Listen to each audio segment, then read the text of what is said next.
Hello, everyone, and welcome back to Let's Talk Elephants. I'm your host, Destiny Farley, and today actually marks the last episode of my 4th season.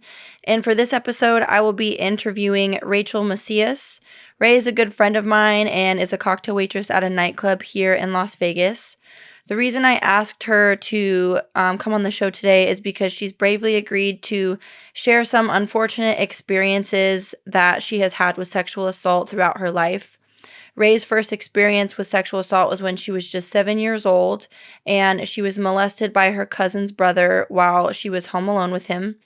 Then she had another public experience with sexual assault on a school bus when she was in high school, where her family actually decided to press charges to the fullest extent of the law. It's obviously never easy to go back into our past and discuss traumatic experiences, so please just keep that in mind as you guys listen to this episode. I know that for whatever reason, sexual assault tends to be a very divisive topic, so I just ask everyone, as always, to keep an open mind and open heart. So without further ado, Ray, can you please just start by briefly introducing yourself and then sort of sharing with me what you remember from that first experience you had when you were little? I know that memory can sometimes be foggy from so long ago. And you might be trying to move on from it and things like that, but just whatever you remember would be helpful so we can sort of, get an idea of what you experienced. Okay. My name is Rachel. I am from San Diego, California. I was a military brat, so we moved around all over the country. I usually say I'm from Raleigh, North Carolina, because that's where I went to high school and where I feel like I became a person, so I give my claims to Raleigh. So and I was like 7. Sorry. It's okay. It's not easy, it's not like a casual thing that you just talk about on a daily basis. And so you only have to share as much as you want or as little as you want, So maybe just... I'm like, oh, I'm being recorded too. So. I know. No, I get that. So if you just want to start by I'm just like mindful. I'm trying to be mindful of like my... I keep like smirking. No, that's okay. I mean, that's a totally normal response. Maybe you can just start by sharing like how you knew this person. Okay. Like who was he? So this was my first time ever being around this part of my family. It was my mom's brother's children. He has a set of twins, and they have an older brother on their mom's side. So this was my first time being around them that I can remember. And so I was staying with my grandma for some time while my mom was working. She was overseas at this time? Yes, she was overseas. Because she was Navy. In the Navy. Mm-hmm. Yeah. And I was staying with my grandma for a short while. And she would like go on dates, I guess, because that's where she was. I don't know. Your grandma was on a date? Yeah, I don't know how this is like significant to anything, but yeah, she wasn't home. So. Yeah, she wasn't home, so she's out, and she didn't have a babysitter, so that I feel like that's normal having like older cousins, babysit, whatever.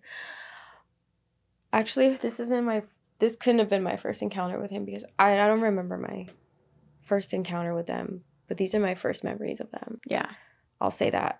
I'll go back and say these were my first memories of them because I don't remember like anything of them after this. Okay. And I just know I had told my grandma that he made me uncomfortable, that their brother made me uncomfortable, and I don't even know his name anymore. What's not a bad I forgot thing? his name, so like I am just gonna refer to him as the brother. The brother. My cousin's brother's uncle, sister's best friend. That's fine. Yeah. I'm just gonna refer to him as the brother. And And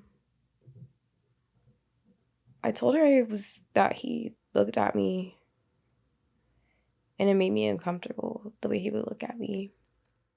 And you could tell, even at 7, that it was like how he was looking at you was like weird. Yes.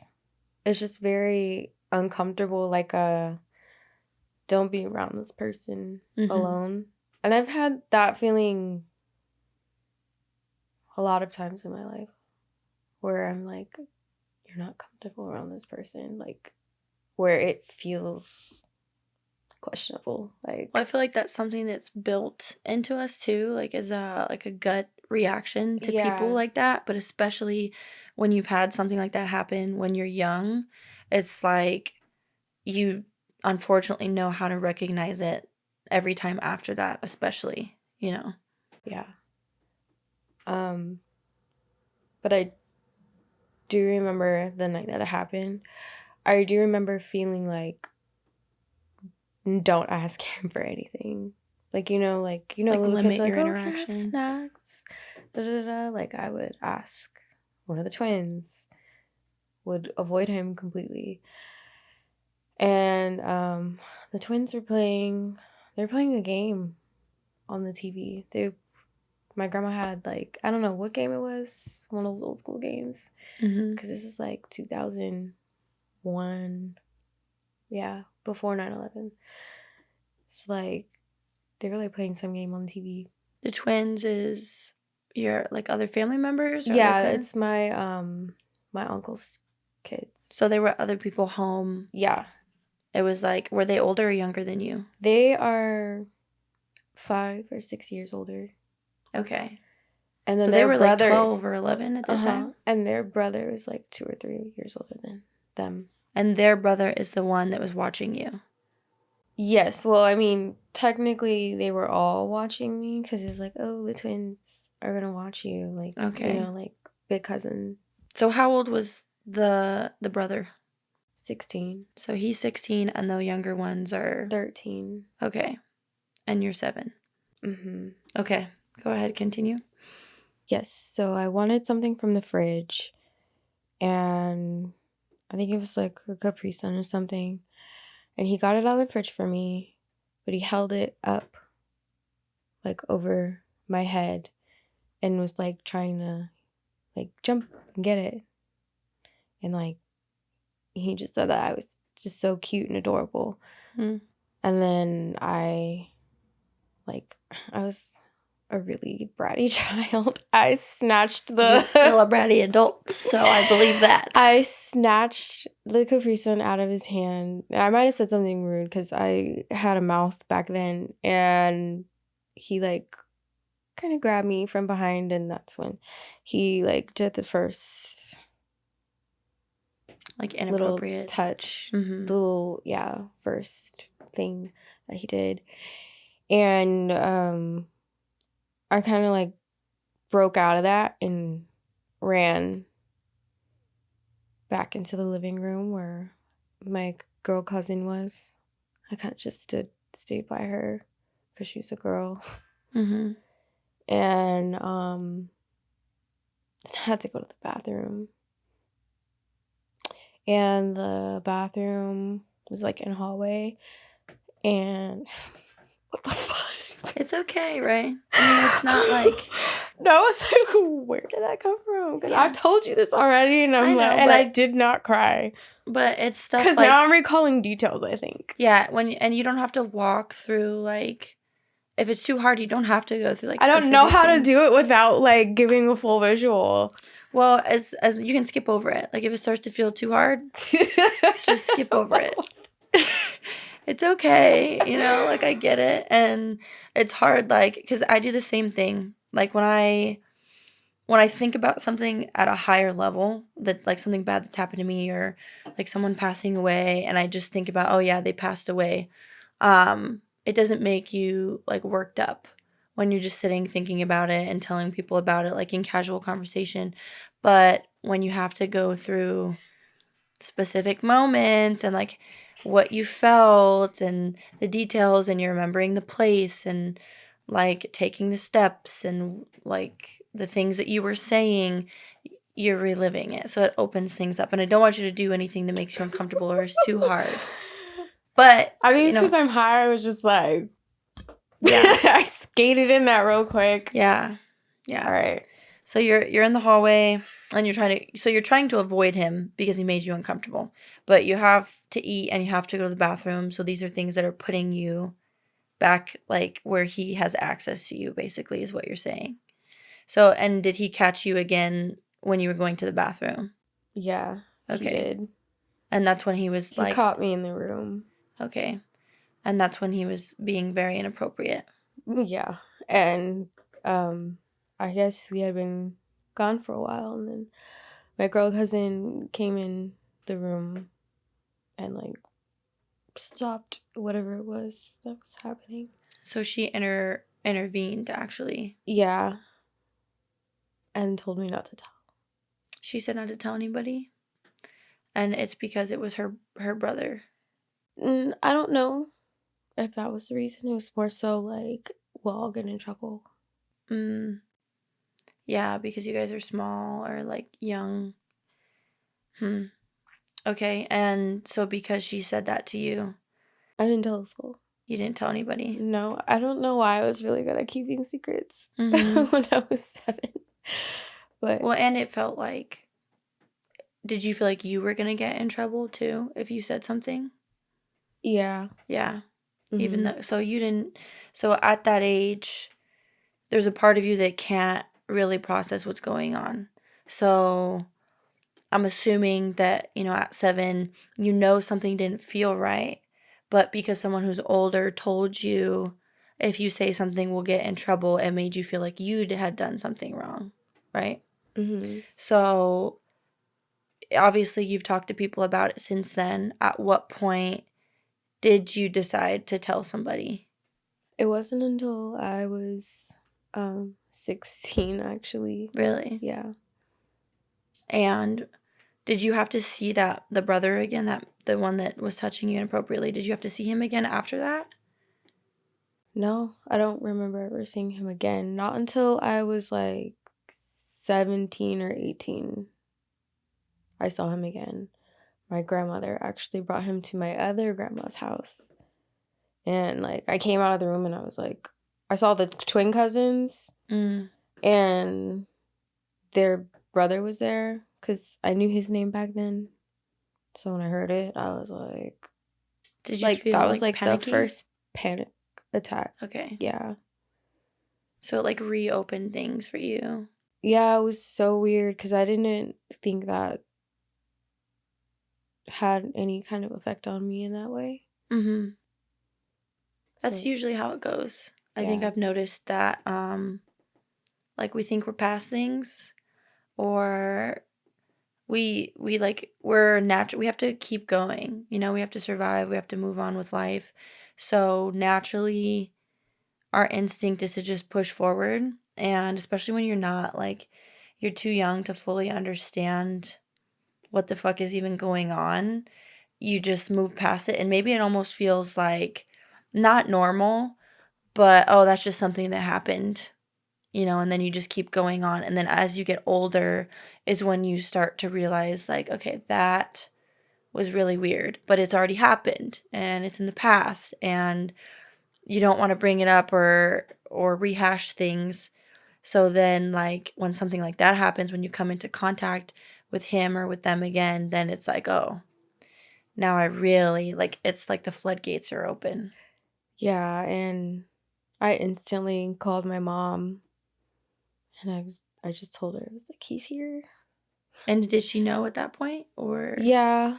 Yeah,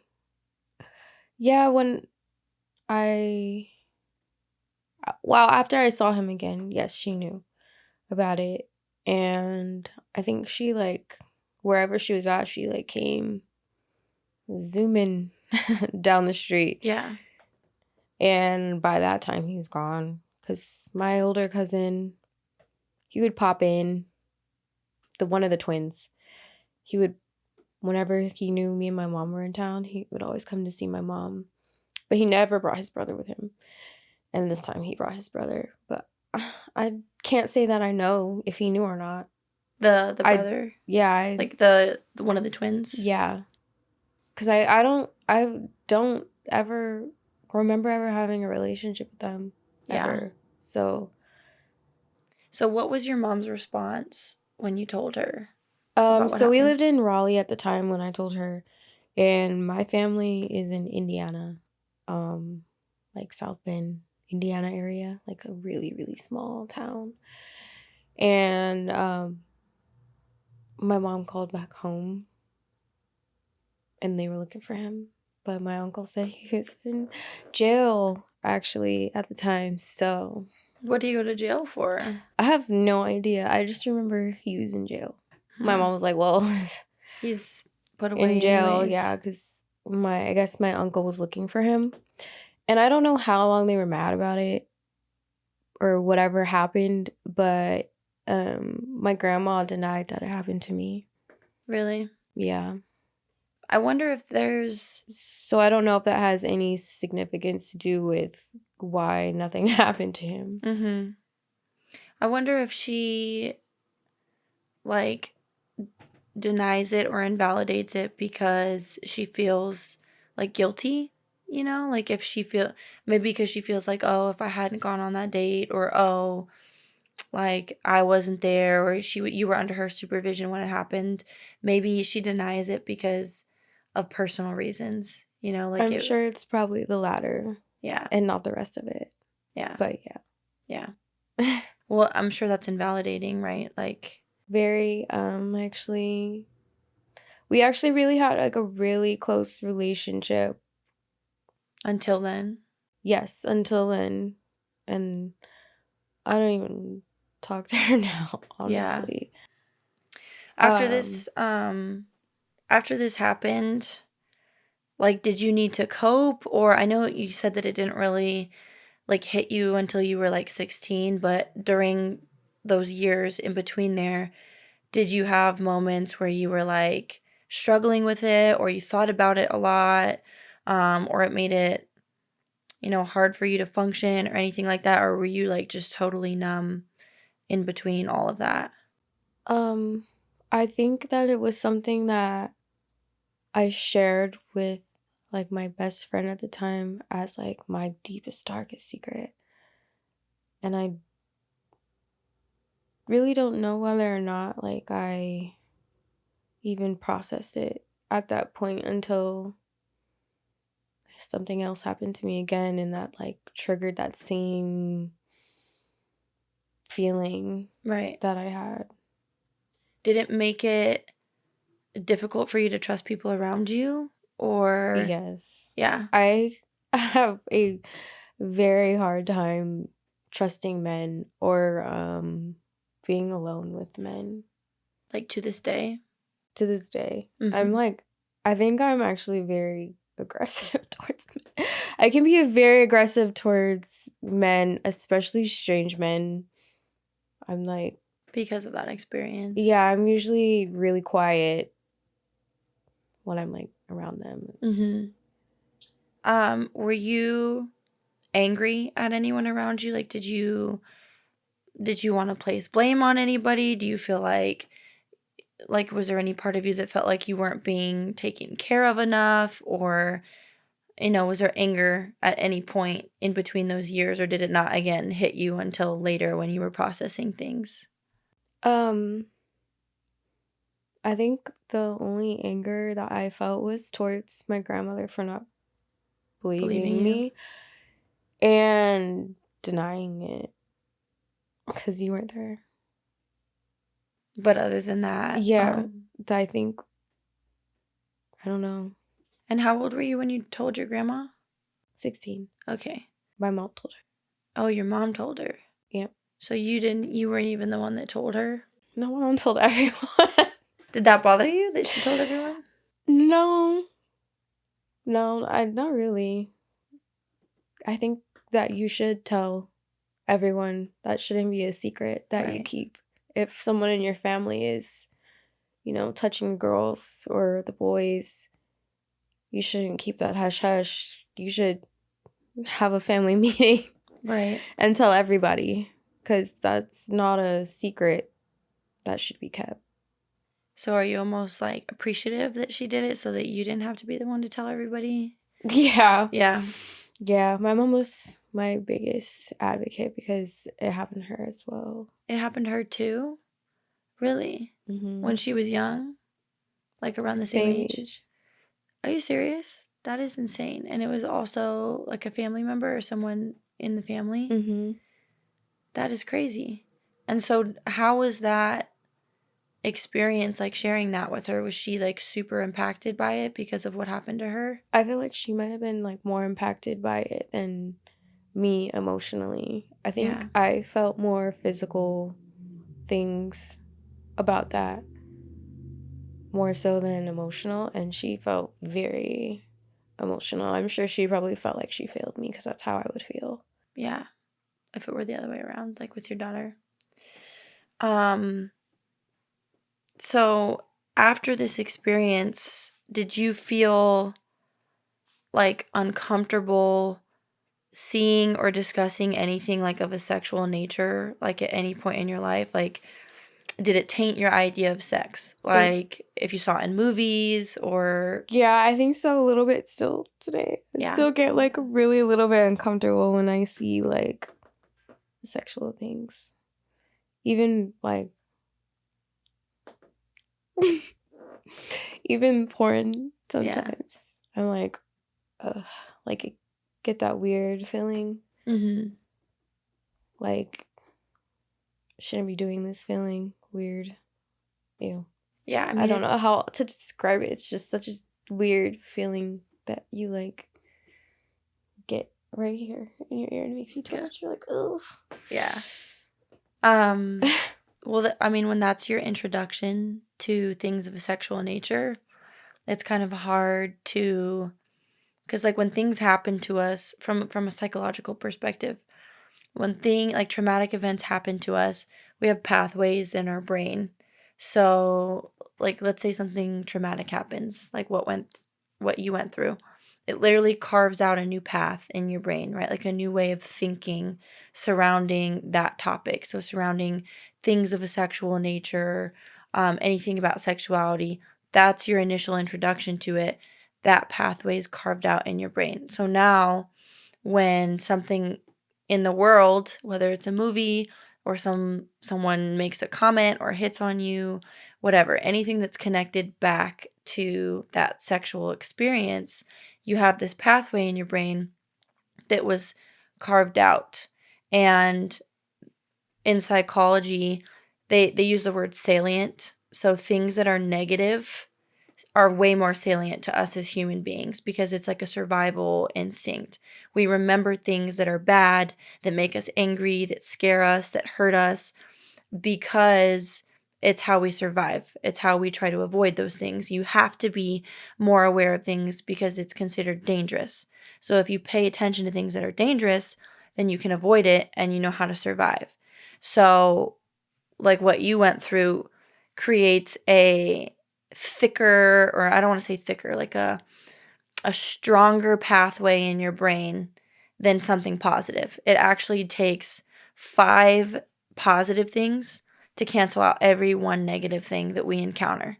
So when you have something like that that's actually traumatic, it carves out this path in your brain that you just like can't fight it. Like especially when it's happening to you at 7 years old and you don't have like the tools to navigate life. You're just barely existing as a human being, you know? So you're trying to become a person. You know, you're still just like a little person that's figuring out how the world works.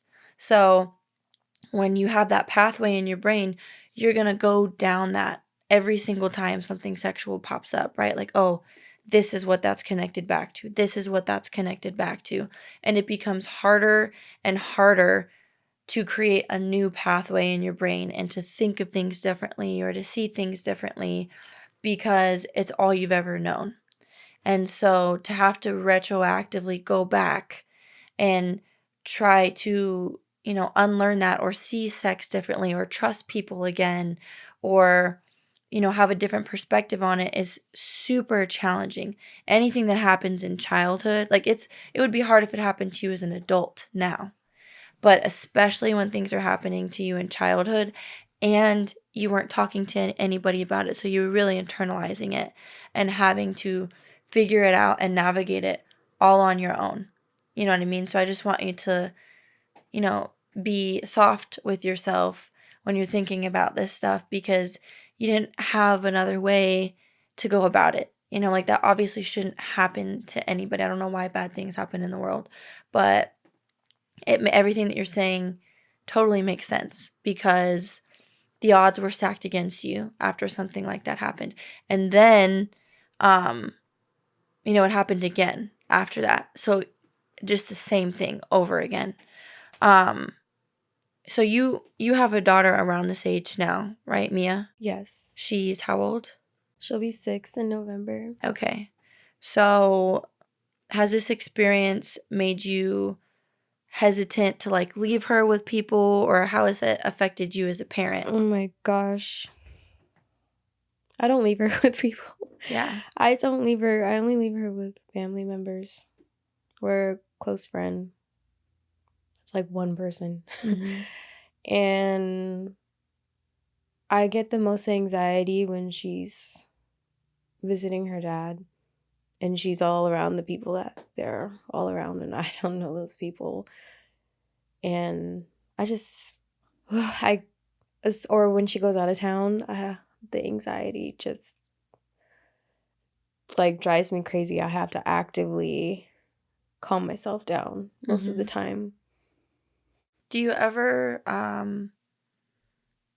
like I'm not a parent, so I really don't know. Like I don't understand. I know that there's not like a rule book for the right way to parent, or so like I can't imagine, especially because it happened to your mom and then it happened to you, and then you just probably have this like fear, this anxiety. Fear of generational trauma. Yeah, that it's yes, for because I also had my daughter at 23. My mom was 23 when she had me, so I'm just like scared a little these bit. generational curses. I'm trying to break them right, really fast.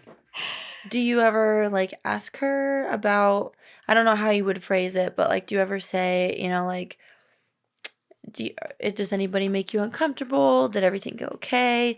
If anything like ever happens to you, you can tell. Like, do you say anything like that to her because of what happened to you? I do say stuff like that to her, but at the same time, my mom was saying those things to me as well. I still didn't tell her. Really? Yeah. And until later. It's because of what your cousin had told you about getting in trouble? Mm-hmm. Did your mom say anything to you like you wouldn't get in trouble? Yeah. And you were just like too scared, or how did that feel? Like why ultimately did you decide not to tell her?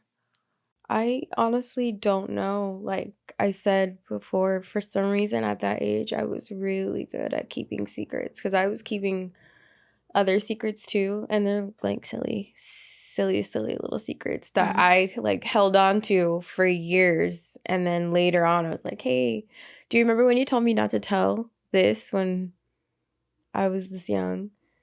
And then we'll just laugh, because like I really didn't tell anyone, because I don't know, I guess I'm like good at just keeping secrets. Little 7-year-old me is like, I have to keep the secret.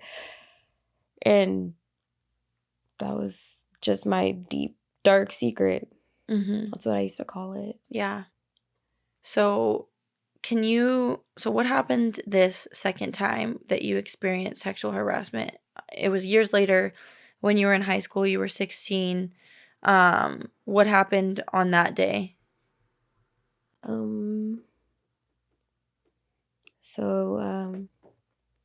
was Spare Week, and at the end of my sophomore year. And we used to ride the bus to and from school in Raleigh. I feel like that was just like a common way of transportation there, the school bus. And I remember getting on the bus, and I saw that the guy that assaulted me, he'll be labeled the guy. I saw that he was on the bus, and so like in high school we used to sit in the back of the bus because that was where the party was. maybe on the back of the bus, just misbehaving. Anyways, I saw that he was riding the bus that day because he lived in the same neighborhood, and there was 2 buses in our neighborhood. He lived in the back of the neighborhood and I lived in the front. And sometimes there was 2 buses that came through because the neighborhood was so big. There's 2 buses that would come through and you could like ride either one because they like stop at a certain point and then you could just walk the distance or whatever. And he would walk the distance. Sometimes he would switch buses because, depending on what friends were riding the bus that day, and then they go to each other's house or whatever. So he wasn't riding our bus all week. And I saw that he was on our bus. And I said to my friend, and I said it out loud, and I remember saying this, oh no, I'm not dealing with him today. Like, I just had that uncomfortable feeling again. What was your relationship to him? Like, how did you know him, and why were you feeling like I don't want to deal with him? So, like I said, we rode the bus together, and he was a senior, and I had just known him from my freshman year because we rode the bus together. Okay, and he was like popular too, so like you would see him around school. He was, I don't know if I wanted to describe him for a second because I don't. Yeah, you don't have to. I'm just curious, like if there was want people trying to put pieces together. Yeah. But I also don't care. But he was just always, he's one of those class clowns that everybody knew. And he used to be nice. He used to be, because the year before that, he was nerdy because he was actually really smart. And all of a sudden one year he was just like, you know how it goes in high school. One day all of a sudden you think you're popular and you just start acting different. Yeah, you start acting brand new. The little smart boy is gone. Mm-hmm. Now you have a class clown that whatever.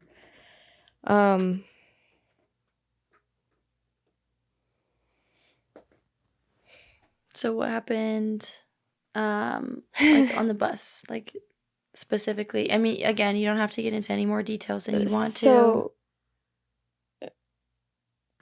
this wasn't the first time he like had like did something like sexual towards me, because I kind of felt like he would like pick on me a little bit, because there was like a few different instances where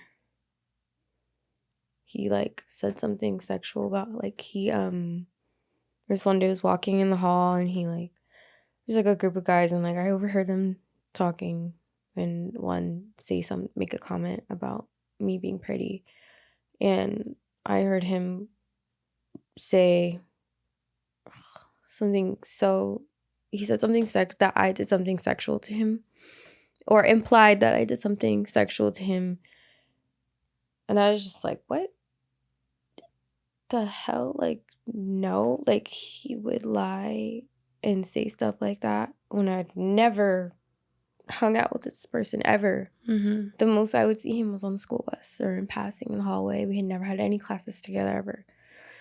And so that comment was just like absurd, but it was just like, oh, like everyone should know he's lying. So it was never like, oh, clear it up. But also at the same time, I didn't know how to stand up for myself back then. So right.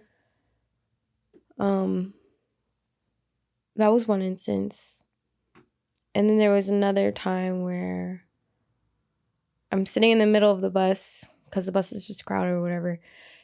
And it was probably a hot day, I don't know, but I just remember him randomly pouring a bottle of water all over me, like all over my chest.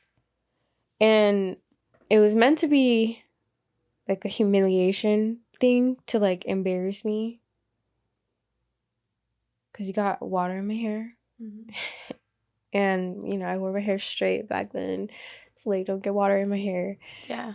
And he poured it in my hair, and poured it all over my chest. And I think in that moment, I tried to take the power by going, yeah, pour water on me, whatever. Mm-hmm. And then he, like, took his hand and, like, rubbed the water all over my chest and put his hand all in my shirt and, like, touched my little developing chest. Mm-hmm. And I was like, what the fuck is wrong with you? And And there's like I people was really watching. shocked. I was really shocked. And I think I said, what the fuck? And then I was like, why did you, like, don't touch me? And there was one of his friends, his popular friends, and he's like, yeah, man, that wasn't cool. Like, that was doing too much. And he's like, my bad. And I was just like, what the fuck? So that day on the bus, when I was like, I'm not dealing with his shit, that's what I meant. That had happened already. So yeah, that happened already, and this is something completely different. oh my gosh, so that was like a separate time. Yeah. Okay, so then the time that you said that you didn't want to deal with his shit was when, like, it was real serious. Yeah, where he tried to pull my shorts down. So it was pajama day. Or yeah, it was pajama day because it was like it was actually the last. Oh, there was like 1 or 2 more days, but it was his last day of school because he was a senior. So seniors got to finish early. Honestly, he wasn't even supposed to be at school that day. So I don't know why he was there. I don't even know why he was on the bus. Mm-hmm. And so I was like, I'm not dealing with that today. And I sat in the middle of the bus. But one of my other friends that, also rode the bus, she wanted me to sit with her in the back because she wanted to tell me something. I was like, I won't sit back there, but I'll, like, come over there so you can tell me something. So I was, like, kind of like, I had my knees in the seat and I was facing, like, the back way, like, talking over the seat Mm-hmm. to her when this happened. And while I'm talking to her, he just, like, and I'm, like, at the very, very back of the bus, like, the back where, the little 2-seaters are, where the emergency exit is. And the bus driver can't see, like, what's going on over there. And he, like, reaches, or he, like, comes over and pulls my basketball shorts down.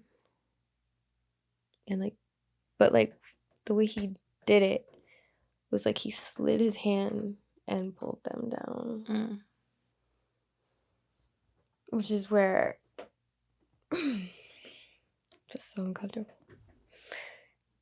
Which is where I, like, turned around and I, like, swatted his hand away, and, like, that started, like, a argument between us two, to where he, like, lunged at me and, like, pinned me down and was on top of me in the seat. And I couldn't get him off me. And, like, people were around. I mean, like, the people in, like, the side seats could see what was happening. And I'm, like, trying to, like, get him off me. Mm-hmm. Like, trying to kick my legs and stuff. And he just, like, had me, like, pinned by my wrists, like, all the way down. And I'm just, like, screaming, like, get off me, and, like, trying to fight and stuff. Just And the bus driver bus driver did not stop at all. He didn't see. He wasn't there. Jesus. The bus was driving itself. Oh my God. No adult intervened. No, none. And did anybody speak up and say anything? There was one guy on the bus that I was kind of close with. And I remember him looking over at me, and I was like crying. I like called his name. I was like, get him off me. And he's like, are you serious or are you joking? And I like wailed and like, I'm serious. Like, get him off me. And he like broke it up. He finally broke it up. And then he gets off me and he starts calling me all kinds of like slut, whore, hoe, bitch. Like, he cussed me out. He cussed me out. And he roasted me too. He roasted me too, and he cussed me out and like was just saying all this stuff, and people were laughing, duh, because that was his thing, to roast people back there. So like, and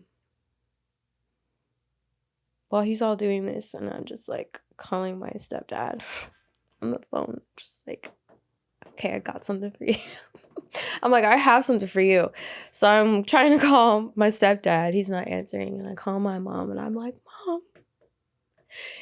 I like tell her what he did, like how he put his hands down my pants and how he like attacked me, and then all the things he was saying. And he's like, and you can tell your boyfriend, meet me at the bus stop. And I'm just like, my stepdad is gonna be at the bus stop. Yeah. My stepdaddy's gonna be at the bus stop. And my mom was like, what? Oh, she's furious. Yeah. A hell hath no fury like my mother. She's so funny for this. She said, put him on the phone. And I don't know why he took the phone. I wouldn't have took the phone, but he took the phone. I was like, here, someone wants to talk to you. And I put my mom on the phone. He got off on my same bus stop. He never got off anywhere else. I don't know what my mother said to him, but he got off the first bus stop that he could get off of. She probably threatened him with like legal action and said a bunch of shit about what's going to happen to him. I have no idea what she said to this day. I don't even remember asking. I don't think I cared. Yeah. It's like, so your family ended up pressing charges. Yeah. And how did that go? So I lived in Raleigh, and my school was in a different city. It was just like a little bit over the bridge was a different city limits. And it was a really small town. And when it happened, it was over the bus. So the police that she called was the city police. They were pissed. They were like ready to F him up because they were pissed that it happened. I had to take pictures. I had scratches on my back, on my butt. It was red. And then, because when he snatched them down, like he, I don't even know how to explain it. Yeah, but he was aggressive is the point. Yes. Forceful. Yes. Yeah. So those were the first law enforcement people I'm sorry, I just am still stuck on the shorts. No, it's okay. Yeah, to this day. If a strange man even comes close to me, like my ass, I'm like, it's like you feel that way again. He'd probably get hit or cussed out, depending on where I'm at. Yeah. I got triggered. One night at work, I got triggered, actually. Yeah. We'll talk about that in a second. About like how it plays into your job. But so how did you guys get it to court? So my mom called the police. The police were out of the house by the time I got off the bus. Well, my mom was waiting for me at the bus stop in the car, and the police were already at our house. And then they like took pictures and all that stuff. And then when they asked me where it happened, it was in their jurisdiction. So they had to pass it along to the small town police department where the cop that works for the police department used to patrol our school. And that was a shady cop. And he like, I just remember my mom saying that the cop tipped him off or something, or told him about everything that was happening. I don't know if that's how that was supposed to go, but I remember my mom saying that the school cop was like doing some shady stuff. But yeah. So we ended up pressing charges and we had to go to court. We had to go to court a few times. Because I think the first time is the first hearing. And then, sorry, I'm okay. like having flashbacks of that Shorts incident. You're totally fine. So you went to court once. How many times? Like 2 times, 3 times before you settled? Twice. And then how were you treated in court? Like, how did they question you? Did people believe you? They didn't believe me. He lied in court and told them that he had a sexual relationship with me and that he knew my mother and that he came over and hung out at our house. Was that true? No. That was the sickest lie that I ever heard. Yeah. And yeah, he told him that he knew my mother. And my mom was flabbergasted. She's like, I've never met this kid in my life. And then his mother was crying, begging my mom to drop the charges, begging her. And I remember like sitting on like the front of the courthouse steps, like, can this be over? And then his sister was in the court giving me dirty looks. You know, they were in the front and I was in the back row, and she's turned around, giving you a rolling her neck at me, like acting like she was gonna beat me up because I was lying on her brother. Stuff like that. Intimidation tactics. I think the sister thing happened on the second time. Were you questioned like aggressively by his lawyer? Yes, and his lawyer was a woman. How funny is that? My mom wanted to have him registered as a sex offender. And remember I said he was really smart. Because I think he actually graduated valedictorian, I don't remember. But the lawyer used that as like he's a stand-up person, and he makes all straight A's in school. He wants to play football. Are you really gonna ruin his football career? And he's gonna have to carry this with him for the rest of his life. And I remember I told the lawyer that. I was like, what about me? Like, I have to live with this for the rest of my life. And so you were just stressed out. And she was just like a pigeon pecking and pecking at me.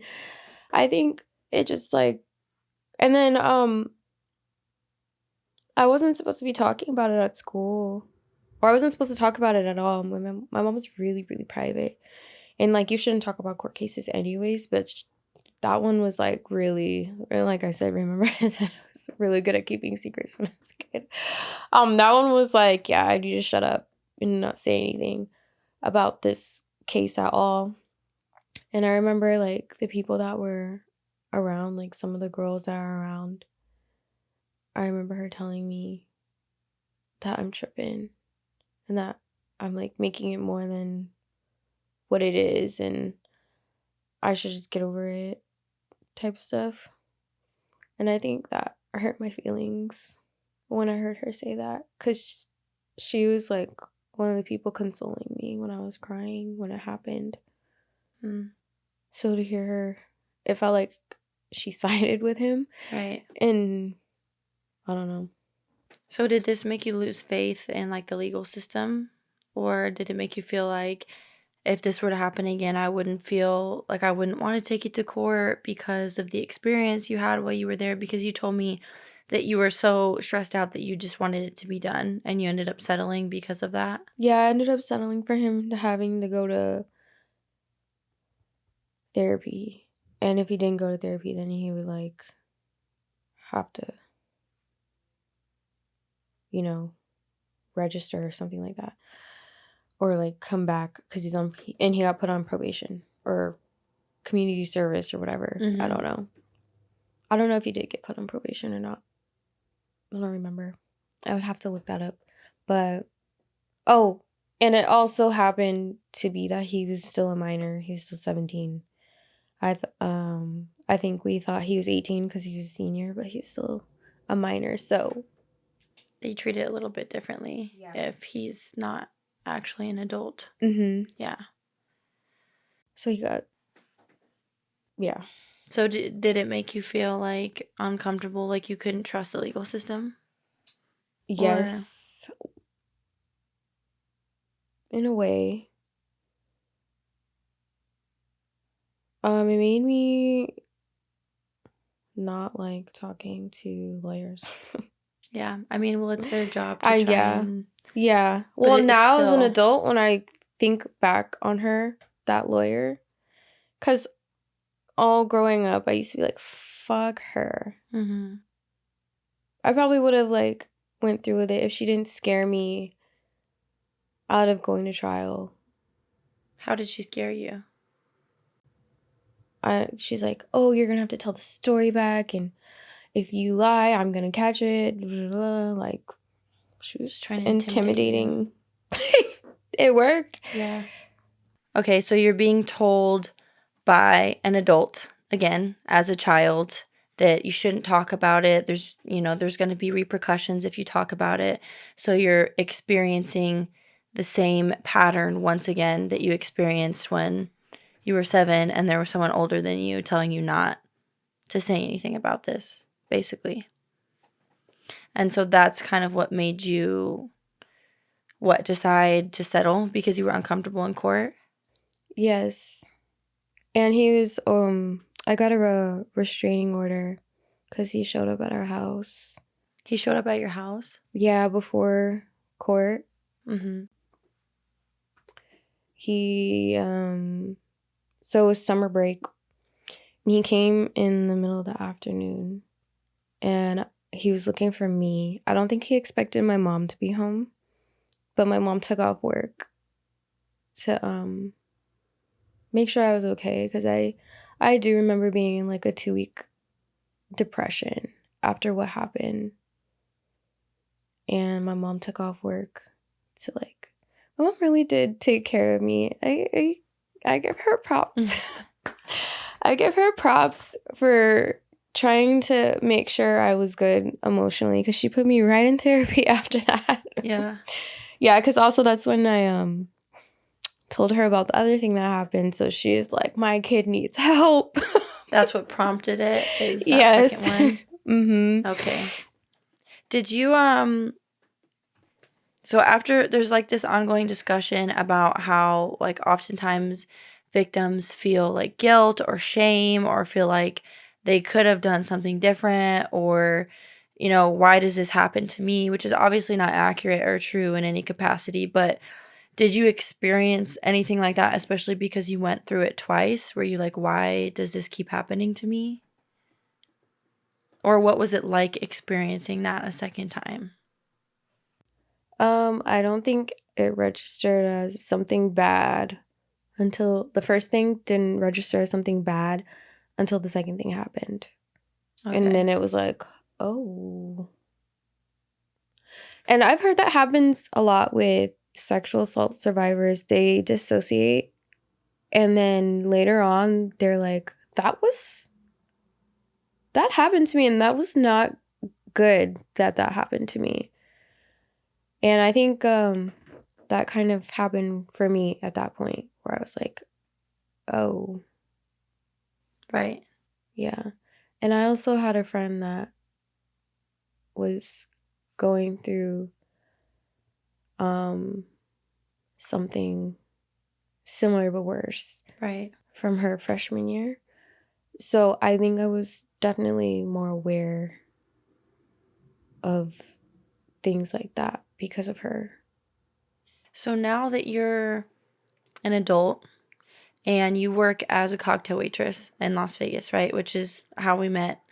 That industry is super sexualized. You're walking around either in a bikini or in lingerie, and you're expected to, you know, not that you're expected, but indirectly you're expected to flirt and to play the part and to pillow talk and get people to spend money, right? Have you struggled? Like, how have these experiences impacted you working in that environment? Is it hard for you because it's hypersexualized there? Sometimes it is hard. It is really hard. Ugh, these men are so touchy. Oh yeah, I know. Especially those lower back touches. It's like, right. But I think I mastered a way of gracefully removing people's hands off of me. Yeah. In like the most polite, ladylike way. That's perfect for our industry. I'll be happy to show you my maneuver technique later. But that's how I combat that. Now the unwanted advances, like where I'm walking through and a random dude just cups my booty when I'm walking by. That's got to be like triggering, no? It's really... It's not so much in a trigger way that it like brings back memories, like visual memories. More so it brings back that anger. Yeah, like a physical reaction in your body. Because by the time that I finally got angry at him for touching me like that, he had already did it a couple times. So I just feel like that anger of him like pulling my pants down and copping a little feel on his way down makes me so angry still. Right. Like, so I feel like I'm over it, but I'm angry. Yeah, you carry it with you for a long time. And then it comes out indirectly towards other people. Towards men. Yeah. But yeah, I'm still pretty angry. Mm-hmm. Is it, do you still like your job? Like, is it difficult for you? Or? It doesn't really happen that often for me. Mm-hmm. I think I make myself a little bit unapproachable. To avoid sometimes. That. Yeah. I get that. I mean, I would do that too. When I was just I was having a day and I'm like, nobody come talk to me right now because I will hurt your feelings. It is not the time. I've heard from some people that I'm intimidating to men. I don't think everyone would agree, but some people would probably be like, yeah, you're a little scary. But it's on purpose. Yeah, it's understandable. For sure, it's understandable. Yeah, but definitely there's been a few times where men have crossed the line, grabbed when I'm walking by. It actually happened recent where I just had my flashlight and I had the light all in his eyes and I had him pinned up against the wall and I'm like cussing him out and the security's like, what happened? Right. The security's like, what happened? And I was just it was like instant, like we were walking by like this and I don't even think he knew what was going on. But aside from that one incident, I am not afraid to go get security. You shouldn't be. That's what they're there for, you know? Yeah. I know some girls are like, oh, it's the nightclub. Get used to it. No, I'm That shouldn't not. be And you shouldn't be normalized. either. Yeah. So now that you've been through this, unfortunately, twice, and both at a young age, what sort of advice would you share with people who are struggling to heal from some kind of sexual assault or sexual trauma? And how can they not let these experiences define them, or should they? Can Not you ask sure. that question again? Yeah, like what would you like what would be your advice to someone who's trying to get over something similar to what you've been through? Or just move on with life? Therapy. That's helped you a lot. Yeah. Even though I skate around it, because a lot of this stuff, um, I skated around it in here a little bit, but most of the stuff, like a therapist, like still kind of can't get out of me. So I would say 100% therapy, because I don't think you can heal from that without talking about it and having somebody help you sort out those emotions, because they're so confusing.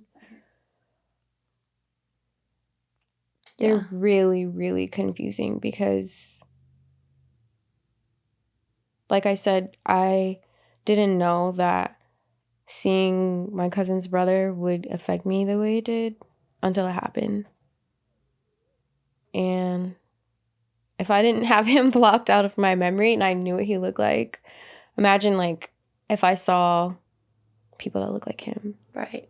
And I know some people do have like, they're like sensitive to that point where like a panic attack can be triggered by somebody that looks similar to their assaulter, or yeah. Definitely therapy. I mean, Definitely therapy. that's with I have anything. I'm not the person to ask how to cope with things. Oh. I mean, you're Yeah. doing it though. You know what I mean? Like, you Yeah. shouldn't sell yourself short. Maybe you feel like you're not doing a good job, but you're here and you're raising a daughter and she's doing good and you're doing good for yourself. So even though you may not feel like you're coping the right way or you should be doing things differently, like maybe don't sell yourself short, you Yeah. know? Yeah. All right, Ray. Well, that's all I have for you today. Thanks again for being vulnerable and sharing an experience that I know is not easy to share, and for being my last guest of the season. Oh, yay. Yeah, I'll have Ray's contact information available on all my social media channels if you guys want to continue the conversation or have any more questions for her. Thank you all so much for your support this season and every season before it. And I will see you all again for my 5th season to talk more elephants.